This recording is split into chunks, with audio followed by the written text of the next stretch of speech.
ఈ మధ్యన మళ్ళీ చంద్రబాబు నాయుడు గారి మాటలు వింటుంటే కొన్ని సందర్భాల్లో నవ్వొస్తుంది, కొన్ని సందర్భాల్లో ఆశ్చర్యం వేస్తుంది.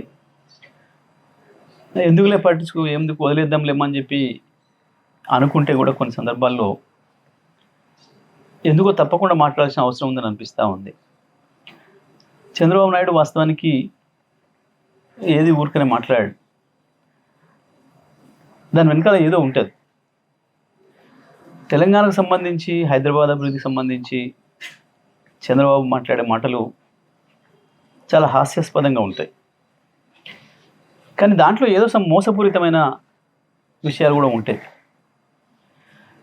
ఎందుకంటే ఆయన నిన్న మొన్న మాట్లాడింది, మహానాడులో మాట్లాడింది, అసలు అది తెలంగాణకి ఏమాత్రం సంబంధం లేని కార్యక్రమం అక్కడ. కానీ అక్కడ మళ్ళీ నిన్న మాట్లాడుతూ ఇవాళ భారతదేశంలో తెలంగాణ తలసరి ఆదాయం నెంబర్ 1 ఉంది, కానీ దానికి కారణం నేనే అని మాట్లాడడం, పదే పదే హైదరాబాదు నేనే అభివృద్ధి చేసిన. సరే, ఇవి చెత్త మాటలు లేని కొట్టేద్దామని అనిపిస్తుంది. కానీ ఒక అబద్ధాన్ని 100 సార్లు చెప్తే నిజమని నమ్ముతారు అని ఏదైతే మనం గోబెల్స్ సిద్ధాంతం గురించి మాట్లాడుకుంటున్నామో, గోబెల్స్ కూడా సిగ్గుపడే పద్ధతిలో ఉంటాయి చంద్రబాబు నాయుడు గారి పనులు, మాటలు. వాస్తవానికి చంద్రబాబు నాయుడు గారు సమైక్య ఆంధ్రప్రదేశ్లో పరిపాలన చేసిండ్రు. వారు మొత్తం కలిపి చేసింది 9 సంవత్సరాలు. 2004తోనే చంద్రబాబు నాయుడు గారి చరిత్ర ముగిసిపోయింది.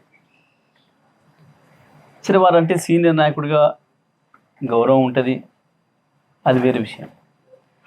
కానీ మాట్లాడే మాటలు విన్నప్పుడు మాత్రం చాలా చిరెత్తుకొస్తుంది. తెలంగాణ వాదులు వాళ్ళదైన పద్ధతుల్లో వాళ్ళు స్పందిస్తున్నారు సోషల్ మీడియాలో. మిత్రులు, నిజమే, కొన్నిసార్లు వాళ్ళు పెడుతున్న పదాలు, వాళ్ళు వాడుతున్న పదాలు చూస్తే కూడా కొంచెం బాధ అనిపిస్తుంది, అంత హార్ష్గా ఎందుకు మాట్లాడుతున్నారు మా వాళ్ళు అని. కానీ మీలాంటి వాళ్ళకు అదే సరైందేమో అనే భావన వచ్చేటట్లు ఉంది మీ ప్రవర్తన. ఎందుకంటే 2004లో మీరు దిగిపోయిన నాటికి సమైక్య ఆంధ్రప్రదేశ్ది తలసరి ఆదాయం 25,900, 26,000 లోపు. ఇక ఆ తర్వాత మీకు పరిపాలన సంబంధం లేదు. 2014లో మీరు ఆంధ్రప్రదేశ్ని 5 సంవత్సరాలు పరిపాలించారు. కేసీఆర్ గారు తెలంగాణ పరిపాలించారు 2014 నుంచి 23 వరకు. మొత్తం భారతదేశంలో ఏ రాష్ట్రంలో రానటువంటి ఒక అభివృద్ధి ఒక్క తెలంగాణ రాష్ట్రంలోనే వచ్చింది.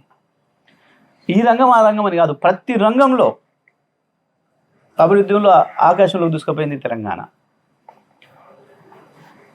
5 సంవత్సరాలు మీరు అక్కడ పనిచేసిండ్రు ఆంధ్రప్రదేశ్ ప్రత్యేక ఆంధ్రప్రదేశ్ ముఖ్యమంత్రిగా. అక్కడ పెరగలే ఆ పద్ధతుల్లో తలసరి ఆదాయం.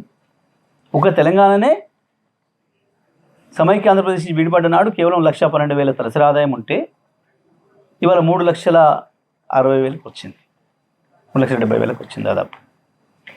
ఇవాళకి కూడా నీ ఆంధ్రప్రదేశ్ తలసరి ఆదాయం 2.5 లక్షలే. చంద్రబాబు నాయుడు గారు దీనికి సమాధానం చెప్పాలి. మీరు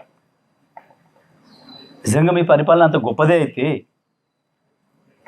ఎందుకు మీరు ప్రత్యేకంగా పరిపాలించిన ఆంధ్రప్రదేశ్లో తలసరి ఆదాయాన్ని అభివృద్ధి చేయలేకపోయారు?